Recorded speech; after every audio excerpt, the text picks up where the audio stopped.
ছোট বাচ্চাদের urinary infection একটি অত্যন্ত গুরুত্বপূর্ণ কিন্তু খুবই অবহেলিত একটি অসুখ।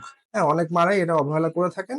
কিন্তু ছোট বাচ্চাদের ইউরিন ইনফেকশন যদি অবহেলা করে চিকিৎসা না করে থাকেন, সেক্ষেত্রে বাচ্চাদের কিডনি নষ্ট হয়ে যাওয়ার ঝুঁকি থাকে।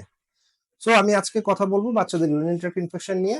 এই UTI means urinary tract infection হলে আপনারা কিভাবে বুঝবেন? বারবার জ্বর হওয়া কিন্তু সর্দি কাশি ছাড়া, প্রস্রাবের সময় কান্নাকাটি করা, অস্বস্তি বোধ করা, তলপেটে ব্যথা করা, ঘন ঘন এবং দুর্গন্ধযুক্ত প্রস্রাব করা, ছোট বাচ্চারা খাওয়া কমিয়ে দেওয়া অথবা সবসময় খিটখিটে থাকা। এই রোগে কারা বেশি ঝুঁকিতে থাকে?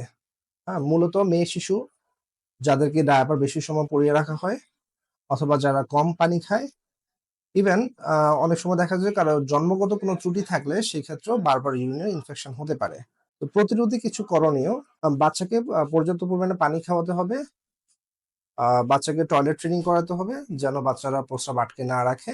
যখনই প্রস্রাব কিছুক্ষণ সময় পর, পর একটা নির্দিষ্ট সময় পর, পর বাচ্চাদেরকে পটিতে বসাতে হবে।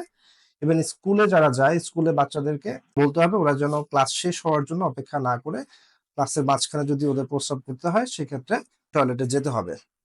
ঠিক আছে? বাচ্চাদেরকে টাইট কোনো ক্লথিং কাপড়-চোপড় পরানো যাবে না। এছাড়া পর্যাপ্ত পরিমাণে পানি খাওয়ানোর কোনো বিকল্প নেই। তো এই ধরনের কোনো সমস্যা দেখা দিলে আপনারা অবহেলা না করে অবশ্যই চিকিৎসকের পরামর্শ নেবেন। ধন্যবাদ।